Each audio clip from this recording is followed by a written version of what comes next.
አንዳንድ ጊዜ በዓለም ላይ ተፈጥሮ ሁሉን ያደላት የሚባል ሀገር ምሳሌ ጥቀስ ብባል አንዱ መጠቅሰው ኢትዮጵያን ነው ሀገሬን። ከዛ የ13 ወር ጸጋ ምናምን እያለን ተራራዎቿን፣ በረሃዎቿን ሁሉን ነገር እያየን እንቀጥላለን አይደል? ኢትዮጵያ ውስጥ ምንም የሚታጣ ነገር የለም ከተፈጥሮ አቀማመጥ አንጻር። ከፍተኛ ቦታውም ዝቅተኛ ቦታውም አለ። ልክ እንደዚህ ሁሉ ኢራን የምትባለውን ሀገር ሳስብ የኢራን ተፈጥሮ ሁሉን ያደላት የሚለው ቃል ወይም የሚለው አገላለጽ ሌላ የሚመጥናት ሀገር ማነች ብላችሁ ብትጠይቁኝ ኢራን ነች ነው ብላችሁ። ይሄን ለማለት ያስገደደኝ እንደው ለኢራን የተለየ ፍቅር ኖሮኝ ሳይሆን አንድ ሀገር ሆና በአንድ በኩል በረዶ፣ በአንድ በኩል የሚለበልብ የሚያሰቃይ ሙቀት የእሳት ባህር ያለባት ሀገር ነች። ይሄ በረዶ ያለበት ቦታ ላይ እጅግ በጣም አስቸጋሪ የሆኑ ተራራማ ሰንሰለቶች ያለበት ስፍራ ሲሆን፣ በበረሃው ቦታ ደግሞ በከፍተኛ ሙቀት ያለው ስፍራ በመሆኑ ሳቢያ ማንም ጠላት ያንን አቋርጦ ኢራንን ልውረር የሚለውን ሐሳብ ወደ አእምሮ እንዳያመጣ ያደርገዋል። በእነዚህ በበረሃዎቹ እና በተራራማዎቹ ስፍራዎች መካከል ደግሞ ከላይ በኩል በካስፒያን ባህር፣ ከታች በኩል በፐርዥያን ገልፍ ባህር ይሄ ከህንድ ውቅያኖስ ጋር የሚገናኘው ማለት ነው። እነ ሆርሙዝ ሰርጥ ባሉበት አካባቢ ላይ ፐርዥያን ገልፍ ይባላል። በዛ የተከበበች ነች እና ማንኛውም እግረኛ ወታደርን ኢራን ውስጥ አስገባለሁ የሚል ኃይል አሁን ዶናልድ ትራምፕ እንደሚለው እግረኛ ወታደርን አስገባለሁ ምናምን ብሎ እንደሚያወራው እግረኛ ወታደርን ማስገባት ይችላል ወይ ነው ዛሬ ጥያቄው። እንደነገርኳችሁ አይነት ተፈጥሮ ሁሉን ያደላት ልትባል በምትችል ተፈጥሮ በራሷ ከለላ የምታደርግላት ሀገር፣ ተፈጥሮ በራሷ ጥበቃ የምታደርግላት ሀገር ተብላ በምትገለጽ ኢራን ውስጥ እነ ዶናልድ ትራምፕ ወታደር በማስገባት ድልም መቀዳጀት ይችላል ወይ ነው የዛሬው ጥያቄ። ምን ማለት ነው? በሌላ ቋንቋ የኢራን የመሬት አቀማመጥ እንዴት ሀገሪቱን ከወራሪና ከጠላት እንደ ጠበቃት ነው ዛሬ የምንመለከተው። ይሄን ስንመለከት ወደ ኋላ እንመለሳለን። የኦቶማኖችን ታሪክ እናያለን። የእነ አሌክሳንደር ዘግሬት ታሪክን በተወሰነ እንመለከታለን። አሌክሳንደር ዘግሬት እኮ በሚያደርጋቸው እጅግ በጣም ደፋር ከሆኑ እንቅስቃሴዎቹና ውሳኔዎቹ ምክንያት ፔንዞላ የፈጠረ ሰው እኮ ነው። ፔንዞላ ማለት በሶስት አቅጣጫ ውሃ የሚዋሰንበት አዲስ ፔንዞላ የፈጠረ ሰው ነው። በጦረኝነቱ በጀግንነቱ ምክንያት ማለት ነው። አሌክሳንደር ዘግሬት ከተፈተነባቸው ቦታዎች መካከል አንዷ ኢራን ነች። ለምንድን ነው ካላችሁ በኢራን የመሬት አቀማመጥ ምክንያት ኦቶማኖች ወደኋላ ለመመለስ የተገደዱት ታሪክ ታዲያ ይህንን የሚያስረዳ ከሆነ አሁን ላይ የነ ዶናልድ ትራምፕ መንግስት እግረኛ ጦርን በማስገባት በኢራን ውስጥ ድልን መቀዳጀት የእውነት ይችላልም አይችልምም ብሎ ድምዳሜ ከመሰጠቱ በፊት መጀመሪያ በኢራን ውስጥ ያለው መሬት አቀማመጥ ጋር ተያይዞ የሚስተዋለው ነባራዊ ሁኔታ ምንድን ነው የሚለውን የግድ መመልከት ይኖርብናል።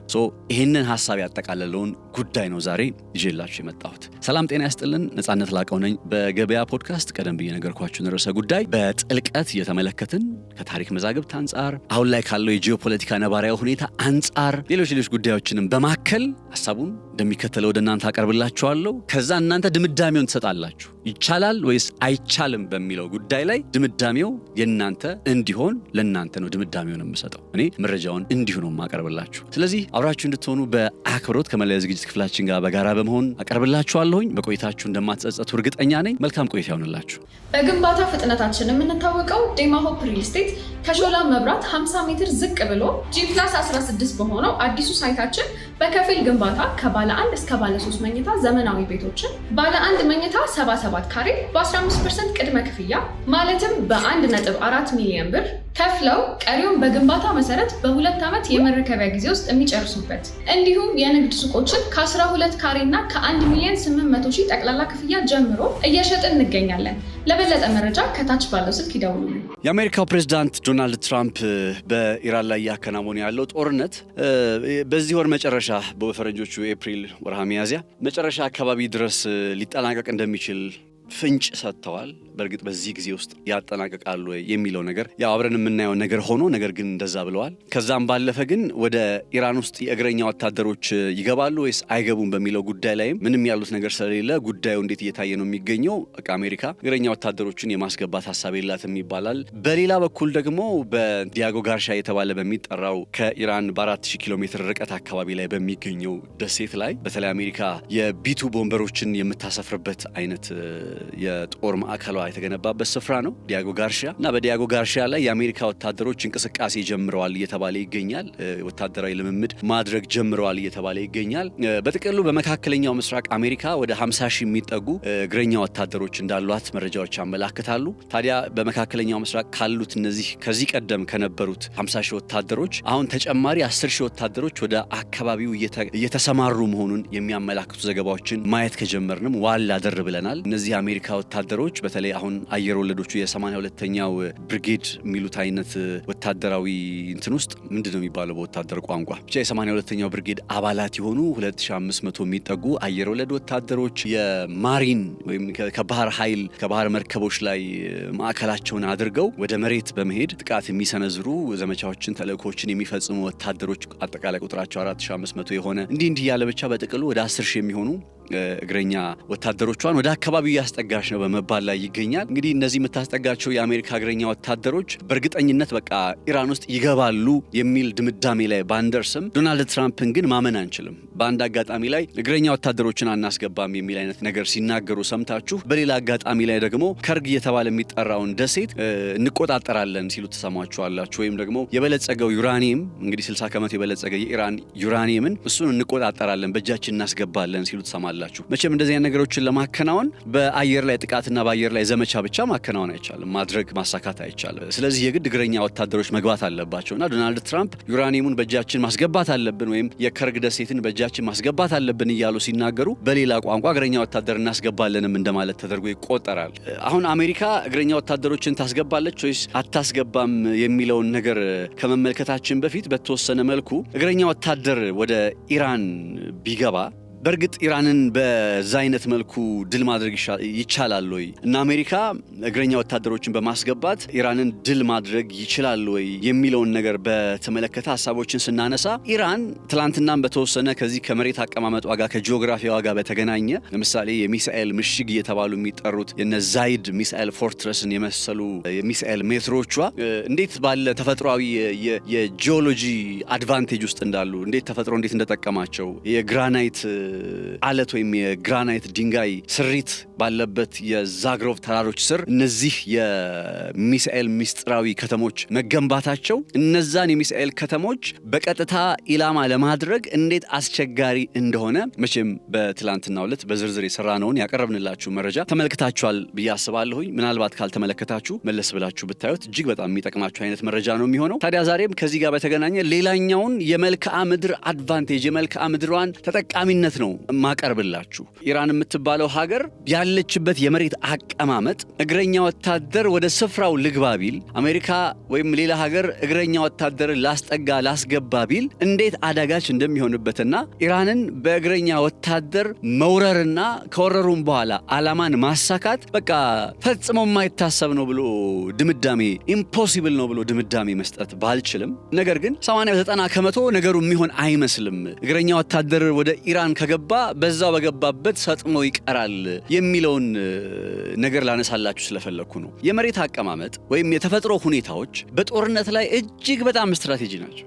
እጅግ በጣም በዓለም የጦርነት ታሪኮች ውስጥ በሀገራት የጦርነት ታሪኮች ውስጥ ስትመለከቱ እጅግ በጣም ስትራቴጂካዊ ናቸው። በቃ የመሬት አቀማመጥን ተከትሎ የሚመጣ ተፈጥሯዊ ሁኔታዎች ማለት ነው። ለዚህ አንድ ጥሩ ምሳሌ ልስጣችሁ። ወደ ሁለተኛ የዓለም ጦርነት ልመልሳችሁ። እኔ ታሪክ እወዳለሁ እንደምታውቁት። ወደ ሁለተኛ የዓለም ጦርነት ልመልሳችሁና በሁለተኛ የዓለም ጦርነት የአዶልፍ ሂትለር የጀርመን ናዚ የጦር ኃይል ወደ ሩሲያ ያደረገውን ዘመቻ ታስታውሳላችሁ። እነ ሌኒንግራድ እነ ስታሊንግራድን ለመቆጣጠር የተከፈለውን መስዋዕትነት ታስታውሳላችሁ። ያው ወደዛ ቦታ ላይ የሂትለር ወታደሮች ሩሲያን ለመውረር ለምን ፈለጉ ከተባለ ፎርሹር ይህንን ዘገባ ወይም የገበያ ፖድካስትን የምትከታተሉ ሎያል ተከታታዮቻችን እንዴ የነዳጅ ጉዳይ ነው ብላችሁ በእርግጠኝነት ትመልሳላችሁ ብዬ አስባለሁ። ከዚህ ቀደም ስለሰራ ነው ነገሩን።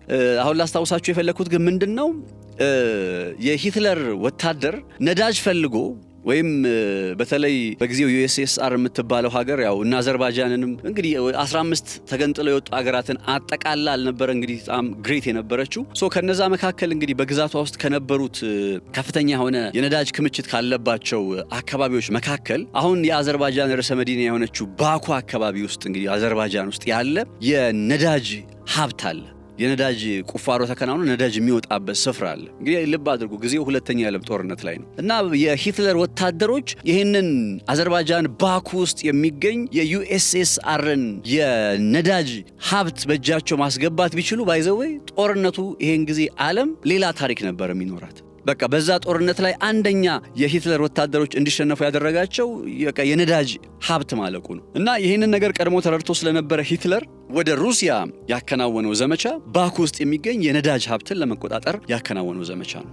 ነገር ግን በጣም በሚገርማችሁ ሁኔታ እዛ የሩሲያ ምድር ውስጥ ከገቡ በኋላ ነዳጅ ፍለጋ ከገቡ በኋላ የበረዶው ሁኔታ እንግዲህ ተፈጥሮ መላችሁ እዚህ ጋር ነው። የበረዶው ሁኔታ ሩሲያውያን ከጀርመኖች ጋር ፊት ለፊት ሳይዋጉ ስትራቴጂካዊ በሆነ መንገድ ተፈጥሮ እንደሚያሸንፋቸው አምነው ስትራቴጂካዊ በሆነ መንገድ ስፍራዎችን እየለቀቁላቸው ቦታ እየለቀቁላቸው ከዛ የሂትለር ወታደሮች በዛው በሩሲያ በረዶ ውስጥ ሰምጠው ቀርተዋል። ሩሲያ አይደለችም ያሰመጠቻቸው፣ በረዶ ነው ያሰመጣቸው። የነ ስታሊን ጦር ኃይል አይደለም ያሰመጣቸው፣ የሩሲያ በረዶ ነው ያሰመጣቸው። እሱም ብቻ ሳይሆን ናፖሊዮን ለምሳሌ ናፖሊዮን ወደ ከንትን ጋር በነበረው ከሩሲያ ጋር በነበረው ጦርነት በቃ ትልቁ ጉዳይ እኮ ምንም ሳይሆን ትልቁ ጉዳይ የሩሲያ የተፈጥሮ ሁኔታ ነበር። ለናፖሊዮን በሩሲያ ለመሸነፍ ትልቅ ምክንያት ተደርጎ የሚቀርበው የሩሲያ የተፈጥሮ ሁኔታ ነው።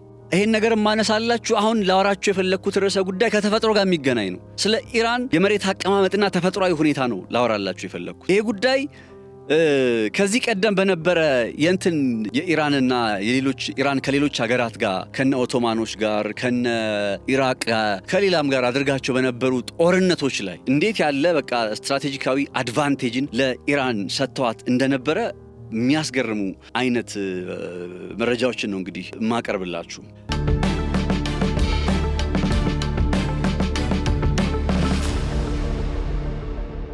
ኢራን በወታደራዊ ስትራቴጂካዊ ጥናት የማትደፈር ምሽግ ወይም ደግሞ ፎርትረስ ኢራን እየተባለች የምትጠራው በዋነኛነት በተፈጥሮ የመሬት አቀማመጥ ወይም ጂኦግራፊዋ ምክንያት ነው። እግረኛ ጦር ወደ ኢራን ለመግባት ቢሞክር የሚያጋጥሙት ዋና ዋና ተፈጥሯዊ ፈተናዎች አሉ። በቃ ይሄ ተፈጥሯዊ ፈተና ደግሞ በአንደኛው የኢራን ክፍል ላይ ብቻ አይደለም፣ ኢራን በምትዋሰንባቸው አካባቢዎች ላይ ለምሳሌ በፓኪስታን ከተርከሚስታን ከና አፍጋኒስታን ጋር በምትዋሰንበት አካባቢ ላይ የበረሃ አድቫንቴጅ አላት። በጣም እጅግ አስቸጋሪ የሆኑ ሁለት በረሃዎች አሉ። ልክ እነዚህን በነተርከሚስታን በናፍጋኒስታን በነፓኪስታን በኩል ያሉትን ሁለቱን በረሃዎች በቃ በዛ በኩል መግባት አይቻልም፣ በእነዚህ በረሃዎች አንገባም ብላችሁ ልክ ተርከሚስታንን ስትሻገሩ የካስፒያን ባህርን ታገኛላችሁ። በደቡብ በኢራቅ በቱርክ አካባቢ ላይ ስትመጡ የነዛግሮቭ ተራሮችን ታገኛላችሁ። ይሲ እንዴት ከላይ እስከታች እንደዞረ ከኢራቅ ቀጥሎ የምትመጣው ሀገር ኢራንን በመዋሰን ረገድ ኩዌት ነች። ኩዌት በጣም ጠባብ የመሬት አቀማመጥ በጣም ጠባብ ሾልኮ ለመግባት የሚያስቸግር አይነት የመሬት አቀማመጥ ባለ ሁኔታ ከኢራን ጋር የምትዋሰን ሀገር ነች። ልክ እዛ ቦታ ላይ ማን ይጀምራል? ፐርሺያን ገልፍ ይጀምራል። ፐርሺያን ገልፍ ባህሩ ማለት ነው ወደ ሆርሙዝ የሚወስደው። ከዛ የፐርሺያን ገልፍን ጨርሳችሁ ስትመጡ ኢራን እዛ ቦታ ላይ ከላይ በኩል በካስፒያን ሲ በካስፒያን ባህር ከታች በኩል ደግሞ በፐርሺያን ገልፍ ትጠበቃለች ማለት ነው። በምስራቅ አቅጣጫ በበረሃ በምዕራብ አቅጣጫ በተራራ ትጠበቃለች።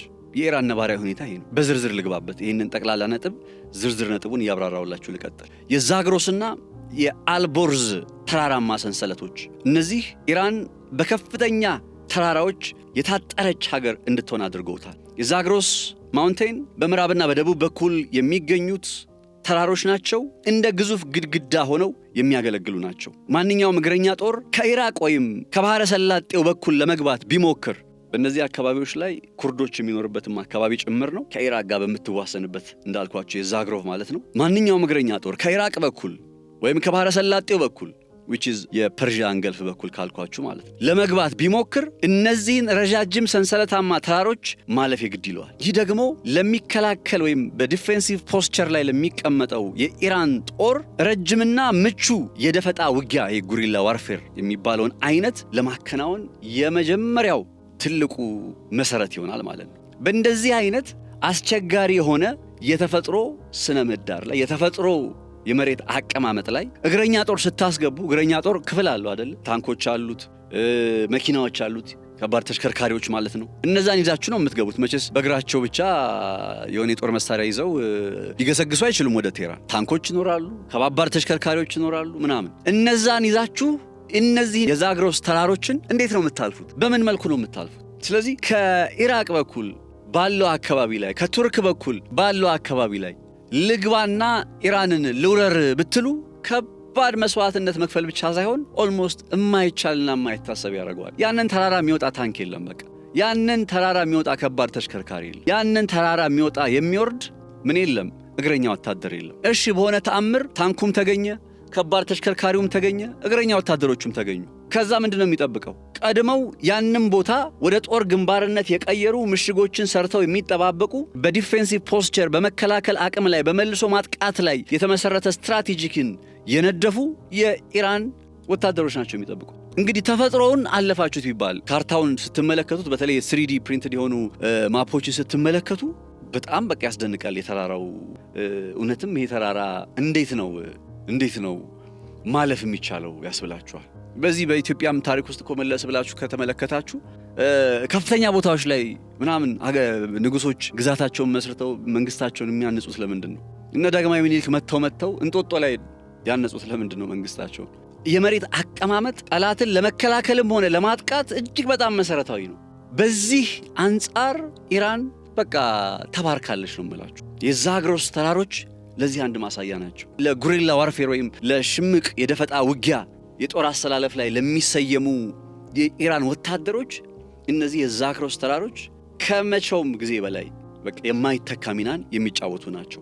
ልክ እነ ዛግሮስ ተራሮች ሁሉ የአልቦርዝ ማውንቴን ወይም አልቦርዝ ተራሮች የሚባሉ አሉ። እነዚህ አልቦርዝ ተራሮች ከዛግሮስ ተራሮች አንስቶ እስከ ካስፒያን ባህር ድረስ ባለው አካባቢ ላይ የሚገኙ ተራሮች ናቸው። በሰሜን በኩል የሚገኙ የኢራን ጋሻዎች ተደርገው ይቆጠራሉ። እነዚህ ተራሮች ዋና ከተማዋ ቴህራንን ከካስፒያን ባህር የሚጋርዱ ናቸው። በቃ በባህር ላይ በካስፒያን ባህር በኩል የሆነ ኃይል መጣ፣ የሆነ ነገር ወደ ኢራን ገሰገሰ ቢባል በጦር መርከብ አቋርጠው መጠው ምናምን ተብሎ ቢታሰብ ልክ የካስፒያን ባህርን እንደወረዳችሁ የአልቦርዝ ተራሮች ከፊት ለፊት ይጠብቋቸዋል። እነዚህ ተራሮች እንዳልኳችሁ በካስፒያን ባህርና በቴህራን መካከል ተሰይመው ለርዕሰ መዲናዋ እንደ ጋሻ እንደ ከለላ ሆነው ሊቆጠሩ የሚችሉ ናቸው ይባላል። አሁን ይሄ ልብ አድርጉ። ከካስፒያን ባህር አንስቶ ኩርዶቹ የሚኖሩበትን አካባቢ ይዞ ቱርክን፣ ኢራቅን ባሉበት ስፍራ ላይ በተወሰነ መልኩ እስከ ኩዌት ጫፍ ድረስ ባለው ስፍራ ላይ ያለ የኢራን ተፈጥሯዊ ከለላዎች ናቸው። አሁን ከካስፒያን በተቃራኒ በኩል ደግሞ አሁን ከካስፒያን በስተምዕራብ በኩል እነ ቱርክ እነ ኢራቅ ያሉበት አካባቢ ነው አልኳችሁ። ከካስፒያን በስተምስራቅ በኩል ደግሞ እነ ተርከሚስታን እነ አፍጋኒስታን እነ ፓኪስታን ይገኛሉ። በእነዚህ አካባቢዎችስ ደግሞ ያለው ነገር ምንድን ነው? በዛ በኩል ተራራ አለን። በዚህኛው በኩል በተርከሚስታን በእነ አፍጋኒስታን በእነ ፓኪስታን በኩልስ ምንድነው ያለው የሚለውን ነገር ስትመለከቱ ደግሞ ሴንትራል ፕላቶስ የተባለ የሚጠራ ወይም በአማርኛ ሲመጣ ማዕከላዊው በረሃ የሚባልና በዋናነት ከነዚህ አካባቢዎች ላይ ከጠቀስኩላችሁ አካባቢዎች ላይ ወደ ኢራን ወደ ቴህራን የሚገሰግስ ወታደራዊ ኃይል በቃ የሂትለር ወታደሮች በበረዶ ቀልጠው እንደቀሩ ኢራንን ለማጥቃት የሚገቡ የማንኛውም ሀገር ወታደሮች በበረሃው ቀልጠው ይቀራሉ እስኪባል ድረስ ለኢራን ከለላ ይሰጣሉ ነው የሚባለው። ሁለት በረሃዎች አሉ። የመጀመሪያው በረሃ ደሸት ካቪር ይባላል። ሁለተኛው ደግሞ ደሸት ኢሉት። ደሸት ካቪርና ደሸት ኢሉት፣ እነዚህ ሁለቱ በረሃዎች እጅግ በጣም ከፍተኛ ሙቀት ያለባቸውና ለሰው ልጅ ኑሮ አስቸጋሪ የሆኑ የሰው ልጅ እነዚህን በረሃዎች አቋርጦ ወታደራዊ ተልእኮ መፈጸም አይደለም ተራሮችን ማለት በረሃዎችን አቋርጦ ማለፉ በራሱ ከባድ ይሆንበታል። አይደለም ከዛ በኋላ ሌላ ወታደራዊ ተልእኮ ለመፈጸም ሁለቱ የማዕከላዊ በረሃ በሚል ጠቅላላ ስም የሚታወቁት የደሸት ካቪርና የደሸት ኢሉት በረሃዎች በቃ በዋናነት አንድ ትልቅ የሚባል እግረኛ ጦር የሚያስፈልገው የውሃ የምግብና የነዳጅ አቅርቦት በአጠቃላይ ሎጂስቲክ የሚባለውን ነገር ለማቅረብ በዚህ በረሃ ውስጥ እጅግ አታካችና ከባድ የአቅርቦት ሰንሰለቱን ይቆርጥባቸዋል። በረሃው አስጠሞ ያስቀራቸዋል። ለምን በቃ የሌለ ሀያል ሀገር ወታደር ስለሆናችሁ ብቻ የአሜሪካ ወታደር ስለሆናችሁ ብቻ መቼም ተፈጥሮ አይቀየርም። የእስራኤል ወታደር ስለሆናችሁ ብቻ ተፈጥሮ አይቀየርም። እግረኛ ጦር በዛ አካባቢ ላይ ቢገባ ምን አይነት ዋጋ እንደሚያስከፍለው በኋላ ላይ ወደ ታሪካዊ ባክግራውንዱ የተወሰነ መለስ ስለምል በዛ ጉዳይ ላይ ጥቂት ሀሳቦችን ነግራችኋለሁ። በግንባታ ፍጥነታችን የምንታወቀው ዴማ ሆፕ ሪል ስቴት ከሾላ መብራት 50 ሜትር ዝቅ ብሎ G+16 በሆነው አዲሱ ሳይታችን በከፊል ግንባታ ከባለ 1 እስከ ባለ 3 መኝታ ዘመናዊ ቤቶችን ባለ 1 መኝታ 77 ካሬ በ15% ቅድመ ክፍያ ማለትም በ1.4 ሚሊዮን ብር ከፍለው ቀሪውን በግንባታ መሰረት በ2 ዓመት የመረከቢያ ጊዜ ውስጥ የሚጨርሱበት እንዲሁም የንግድ ሱቆችን ከ12 ካሬ እና ከ1 ሚሊዮን 800 ሺህ ጠቅላላ ክፍያ ጀምሮ እየሸጥን እንገኛለን። ለበለጠ መረጃ ከታች ባለው ስልክ ይደውሉልን። አሁን በአንድ በኩል የዛግሮስና አልቦርዝ ተራሮች አሉ።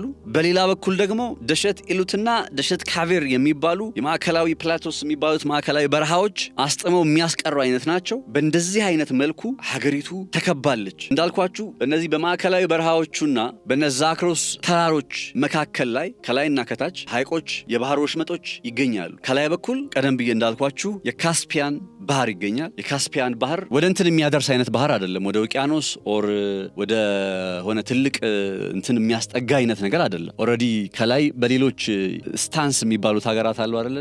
ታጃኪስታን፣ ኡዝቤኪስታን ምናምን የሚባሉ ሀገሮች ከበዋቸው የሚኖሩ እንትኖች ናቸው። ሀይቅ ነው። ሶ ለምሳሌ እስራኤል ከአዘርባይጃን ጋር ጠንካራ የሆነ አጋርነት አላት። ሶ ከአዘርባይጃን ጋር ባላት ጠንካራ አጋርነት በዛ በኩል በካስፒያን ባህር በኩል አቋርጬ ልግባ የምትልበት አይነት ነባራዊ ሁኔታ ሊመጣ ይችላል። ግን ባህሩ ሊትራሊ ባህሩ መኖሩ በራሱ የእግረኛ ጦሩን ወደ ኢራን የመገስገስ እንቅስቃሴ ተጋላጭ እንዲሆንና እግረኛ ጦሩ የካስፒያን ባህርን አልፎ ኢራን ከመድረሱ በፊት ከፊት እኮ ሌሎች ተራሮች ይጠብቁታል። ገና ማለፍ የሚጠበቅበት በካስፒያን ባህር በኩል የሚገባ ወታደራዊ ኃይል ልክ ካስፒያንን እንደጨረሰ ማለፍ የሚጠበቅበት ሌላ ግዙፍ ተራሮች አሉ ቅድም እንዳልኳችሁ። ነገር ግን ገና ወደ እነዚህ አቅጣጫ ሲመጣ ወደ ኢራን አቅጣጫ ሲመጣ ቀድሞ ዲቴክት ስለሚደረግ ቀድሞ ስለሚታይ ቀድመ መከላከል የሚባለውን አይነት ጥቃት ተጋላጭ ይሆናል። ስለዚህ በካስፒያን ባህር በኩል ገብቶ ወደ ቴህራን መገስገስ የሚለው ጉዳይም እንዲሁ የህልም እጀት ሆኖ እንዲቀር የሚያስገድድ አይነት መሰረታዊ ነጥብ አለ። ይሄ በላይ በኩል ያለው ነው ብያቸዋለሁ። በታች በኩል የፐርሺያን ገልፍ ነው የሚገኘው። ፐርሺያን ገልፍ ልክ ጫፍ ላይ ከላይ ኢራቅ እንደምንም ብላ ነገራችን ላይ ኢራቆች ብቸኛው ኦልሞስት የነ ባስራን በቃ 80-90% የነዳጅ ተፈጥሮ ሀብታቸውን ለዓለም ገበያ የሚያቀርቡበት መስመር በቃ በዚች ቀጭን በሆነችዋ ከፐርሺያን ገልፍ ጋር በሚገናኙበት መስመር ላይ ወደ ባህር መድረስ መቻላቸው ነው። ሶ የፐርሺያን ገልፍ ጫፍ ላይ ወደ ሆርሙዝ ሳንመጣ ሆርሙዝ ታች ነው ብለን እናስብ። ከሆርሙዝ በተቃራኒ ላይኛው ባለው ጫፍ ላይ ኢራን አለች፣ ኩዌት አለች፣ ኢራቅ አለች። አሁን ከዚህ በኋላ እዚች ነጥብ ላይ አሁን የምላችሁ ጠባብ በሆነችዋ ነጥብ ላይ እግረኛ ወታደር ልግባ ካለ አሁን ከነገርኳችሁ እንትኖች አንጻር አጋጣሚዎች ወይም ተፈጥሯዊ የመሬት አቀማመጥ ሁኔታዎች አንጻር የተሻለ ነው የምትባለው ስፍራ ይቺ በኩዌት በኩል ያለችው ቦታ ነች። በኩዌት በኩል ገብቶ ኢራንን መውረር የሚቻልበት እግረኛ ጦርን ማስገባት የሚቻልበትስ ነባራዊ ሁኔታ አለ ወይ የሚለውን ነገር ስንመለከት አንድ ልንክድ የማንችለው ነገር ወደ ኢራን መሃል ለመድረስ የሚያስችሉ መንገዶች በጣም ጥቂትና በጠባብ ሸለቋማ በሆኑ የመሬት አቀማመጥ ባላቸው ስፍራዎች የሚያልፉ በመሆናቸው የኢራን ጦር ጥቂት ወታደሮችን በመጠቀም ብቻ ሰፊ የወራሪ ጦርን በጠባብ መንገዶች ላይ በመዝጋትና ቅርቃር ውስጥ በማስገባት አድቫንቴጅስ ወይም ተጠቃሚ ሊሆን የሚችልበት እድል አለ ነው የሚባለው። ኢቭን በኩዌት በኩል ከገባችሁ በኋላ ከዛ ወደ ማዕከላዊ ኢራን ስትሄዱ ያሉት ሸለቆች ያሉት ጠባባብ መንገዶች ታውቃላችሁ አይደል? በጥልቀት አልገባበትም፣ ግን እንደው ላስታውሳችሁ ብዬ ነው። የአድዋ ጦርነትን አንዱ ስናሸንፍ ያሸነፍናቸው በእንደዚህ አይነት መንገድ ነው። ቅርቃር ውስጥ ነው ያስገባናቸው ጣሊያኖችን። የመሬት አቀማመጥን ስትራቴጂያችንን ነው አንዱ የተጠቀምነው ነገር እና ልክ እንደዛ ሁሉ ይሄ ኢራን የመሬት አቀማመጧ ጉዳይ በቃ ጠባብ በሆነችው የኩዌት መተላለፊያ በኩል እግረኛ ጦር ቢገባ ወደ ማዕከላዊ ኢራን የሚያደርገውን ግስጋሴ በቃ ቴህራን ሳይደርስ በሸለቆዎች ውስጥ ተቀብሮ እንዲቀር የሚያደርግ አይነት ነባራዊ ሁኔታ ነው ይባላል። አለ። ይሄ የነገርኳችሁ ያለው መረጃ ሁልጊዜ ይህንን ቃል የምጠቀመው ለምን መሰላችሁ? እኔ የሚያስገርመኝ ነገር ሆኖ አግኝቼው ከዛ የሚያስገርመኝን ነገር ስነግራችሁ ስለ ኢራን ማውራት ፈልጌ ወይም የኢራን መንግስት ምናምን ጉዳይ ሆኖ ሳይሆን ሁላችንም በኢንተርኔት ላይ የምናገኘው መረጃ ስለሆነ እና አጀንዳ ኖሮኝ ሳይሆን በቃ እውነት ነው እየነገርኳችሁ ያሉት የሚለውን ነገር እንድትረዱልኝ ስለምፈልግ ነው። በኩዌት በኩል ሊገባ የሚችል ኃይል ምናልባት የቁጥር ብልጫ ቢኖረው ኢንታውዘንድ በመቶ ሺዎች ሚሊየንስ ራሱ ቢያስገባ ያ የገባው ኃይል ማዕከላዊ ኢራን ከመድረሱ በፊት በነዛ ጠባባብ መንገዶች ቅርቃር ውስጥ ገብቶ አሞራ ሲሳይ ሊሆን የሚችልበት እድል በጣም ከፍተኛ ነው። እና የሚገርማችሁ በአንደኛው ወገን ኢራን እኮ ተፈጥሮ አድሏታል ሲባል በቃ ለጠላት የማትመች ሀገር ነች ሲባል የሚያስገርማችሁ የአየር ንብረቱን ስትመለከቱ አሁን በአንደኛው ወገን እጅግ በጣም አስቸጋሪ አሁን በነዛ አክሮስ ተራሮች በኩል በዚህ ከኢራቅ ጋር በሚዋሰንበት ኩርዶቹ በሚኖሩበት ምናምን ተራራማዎቹ አካባቢዎች አሉበት በሚባለው አካባቢ ከፍተኛ የሆነ የበረዶ ዝናብ ይዘንባል። ከፍተኛ የሆነ ቅዝቃዜ ነው ያለው። ከዛ በታች በኩል ደግሞ ከና አፍጋኒስታን ጋር በምትዋሰንበት በኩል ደግሞ አላስቀምጥ የሚል በረሃ የአየር ንብረት ለውጧ የአየር ንብረት ሁኔታዋ ራሱ ለኢራን እንደ መሬት አቀማመጧ ሁሉ የተለየ ከመሆኑ አንጻር እንዲህ አይነት አንደኛው በኩል ከፍተኛ የሆነ ቅዝቃዜ፣ በሌላ በኩል ከፍተኛ የሆነ የሚለበልብ ሙቀት መኖሩ ለወታደራዊ ትጥቆች፣ ለቴክኖሎጂ ውጤቶችና ለእግረኛ ወታደሮች ጤና እጅግ ትልቅ ፈተና ነው። ሌላኛውና የመጨረሻው ነገር የኢራን ከተሞች ጉዳይ ነው። ኢራን እና ኢራቅን 4 እጥፍ 5 እጥፍ የምትበልጥ ሀገር ትልቅ ሀገር ነች። ኢራን ብቻዋን የያዘችውን አካባቢ እንደ ሀገር ብቻዋን የምትይዘው የቆዳ ስፋት ምናልባት በተቃራኒ ወገን ያሉት ላይ ሳውዲ አረቢያ፣ እነ ኢራቅ፣ እነ ዩኤኢ፣ እነ ኳታር፣ እነ ባህሪን እነሱማ ነጥብ ነው የሚያክሉት። አሁን በተለይ እነ ዩኤኢ፣ እነ ኳታር፣ እነ ባህሪን ምናምን እነ ኦማን የምንላቸው ነጥብ ነው የሚያክሉት። የበሬ ግንባር ነው የሚያክሉት። ሳውዲ አረቢያ ነች ትልቋ፣ ከዛ ኢራቅ ነች ትልቋ። በአረቢያን ገልፍ ወይም በፐርሺያን ገልፍ ግራና ቀኝ ላይ ያለውን ስትመለከቱት በፐርሺያን ገልፍ ቀኝ በኩል ኢራን ብቻዋን ይዘዋለች። በፐርሺያን ገልፍ ግራ በኩል ያለው ሳይድ ላይ ኳታር፣ ሳውዲ አረቢያ፣ ዩናይትድ አረብ ኤምሬት እንግዲህ ዩኔሚት የምታውቋቸው ሀገሮች አሉ። ስለዚህ ኢራን ከሰፊ የሆነ የቆዳ ስፋት ያላት ሀገር መሆኗ ታሳቢ እናደርግና ይሄ ስፋት የቆዳ ስፋቷ ደግሞ አብዛኛዎቹ ኢራን ዋና ከተሞች የተቆረቆሩት አንደኛ በተራራማዎቹ አካባቢ ነው። ይህ ማለት እግረኛ ጦር ከተማዎችን ለመያዝ በሚያደርገው ጥረት ውስጥ ከፍተኛ የከተማ ውስጥ ውጊያ ወይም አርባን ዋርፌር የሚባለው ይጠብቀዋል። ይህም ከፍተኛ የሰው ኃይልና መስዋዕትነትን የሚጠይቅ ጉዳይ ነው እና የኢራን ከተሞች አብዛኛዎቹ በተራራማው አካባቢ ላይ የተሰሩ መሆናቸው ኦፍኮርስ በረሃ ውስጥማ ሊሰሩ አይችሉም። በተራራማዎቹ አካባቢ ላይ ነው የሰሩት። ስለዚህ እነዛ ተራራማዎቹ አካባቢ ላይ ገባ ቢባል የሆነ ወታደራዊ ኃይል የአሜሪካ ወታደር ገባ ቢባል የከተማ ውስጥ ጦርነት ነው የሚገጥመው። የከተማ ውስጥ ጦርነት ጉዳይ መቼስ ብላክ ሃዋክ ዳውን የሚለውን ፊልም ያላየ ሰው ይኖራል ብዬ አላስብም። በ1995 እንደ አውሮፓውያን አቆጣጠር የአሜሪካ ወታደሮች ሶማሊያ ገብተው የገጠማቸውን ነገር መቼም የምትረሱ አይመስለኝም። ማለት አዲስ ነገር እያወራን አይደለም ማለት ነው። የአሜሪካ እግረኛ ወታደር ገብቶ ሲሸነፍና ሲዋረድ ሶማሊያ ማሳይታናለች። ያው በፊልም አሸናፊ ሆነው እነሱ ቢሳሉም አሜሪካ ብትሳልም ሶማሊያ ለዚህ ምስክር ነች። ቪየትናምን ተመልከቷት። ቪየትናም ውስጥ የአሜሪካ ወታደር እግረኛ ወታደር ገብቶ ምን ሆኖ ነው የወጣው? ስለዚህ ኢራን ውስጥ ቢገባ እንደዚህ አይነት ነገር ሊገጥመው ይችላል፣ ሽንፈት ሊገጥመው ይችላል ብለን ስንናገር ወይም ብዬ ሳቀርብላችሁ ምኞቴ አይደለም። በታሪክ ያየነው የተመለከትነው ነገር ነው። በየመገናኛ ብዙሃን በፊልምና በሆሊውድ ላይ አሜሪካ አሸናፊነትን የሚያሳይ አይነት ፊልም ስለተሰራ አሜሪካ አሸናፊ ሆናለች ማለት አይቻልም። በዚህ ዘመን በእንደዚህ አይነት መልኩ የመረጃ ቁጥጥርና ስርጭትን በመያዝ አጀንዳ ሴት ማድረግ የሚቻል አይመስለኝም። ስለዚህ ኢራን ውስጥም አሁን ካልኳችሁ ነባሪያ ሁኔታዎች አንጻር ሶማሊያ ውስጥ እኮ የአሜሪካ ወታደራዊ ኃይል በጣም ከፍተኛ ጉዳት ለማስተናገዱ መሰረታዊ ምክንያት እኮ የከተማ ውስጥ ጦርነት መሆኑ ነው። ጦርነቱ በቃ የከተማ ውስጥ ጦርነት በቃ የአሜሪካ ወታደሮች ገቡ ቢባል አንዱ ሊገጥማቸው የሚችለው ይሄው የከተማ ጦርነት ነው፣ የከተማ ውጊያ ነው። ኢንኤክስፔሪየንስ ሊሆነ በጦርነት ውስጥ ተዋግተው የማያውቁ ወታደሮች ናቸው ያሉት። አስቡት። ኢራን ላለፉት 40 ዓመታት ለዚህ ጉዳይ ስትዘጋጅ የቆየች ሀገር ነች። አሜሪካ ኢራንን ስለመውረር ወይም ኢራን ውስጥ ወታደሮችን ስለማስገባት መታሰብ የጀመረው አሁን ቤንያሚን ኔታንያሁ ዶናልድ ትራምፕን አሳምነው በፌብሩዋሪ 28 ከአንድ ወር በፊት ኢራንን ጥቃት ማድረስ ከጀመሩ በኋላ ነው እንጂ ከዛ በፊት ኢራን ውስጥ እግረኛ ወታደርና አሜሪካ ሊልኩ ይችላል የሚል አይነት ሐሳብ ኖሮ ያውቃል። እና በአንድ ወር ውስጥ ምን ተአምር ነው የሚያመጡት? 40 ዓመት ስትዘጋጅ ኖረች ሀገር ነች ኢራን። የፈለገ እግረኛ ወታደር ቢገባ በአንድ ወር ምን ለውጥ ያመጣል? ምን ተአምር ያመጣል? ይሄ ሊካድ የማይገባው ሀቅ ነው። እንዲህ አይነት የመሬት አቀማመጥ ላይ ኢራን መሰየሟ ደግሞ ከዚህ ቀደም በታሪክ ውስጥ እንዴት ነው ኢራንን ተጠቃሚ ያደረጋት? እንዴት ነው ኢራን የመሬት አቀማመጧን በመጠቀም ድሎችን የተቀዳጀችው የሚለውን ነገር ከተመለከትን በጣም አስገራሚ የሆኑ የታሪክ እውነታዎች አሉና እነሱን በተወሰነ ልንገራችሁ። ትንሽ ወደ ኋላ መለስ የሚል ቢሆንም እንኳን ማስረገጥ አጽንኦት መስጠት የፈለኩት ነጥብ ስለሆነ አብራችሁ እንድትሆኑ በጣም በአክብሮት ጠይቃችኋለሁ።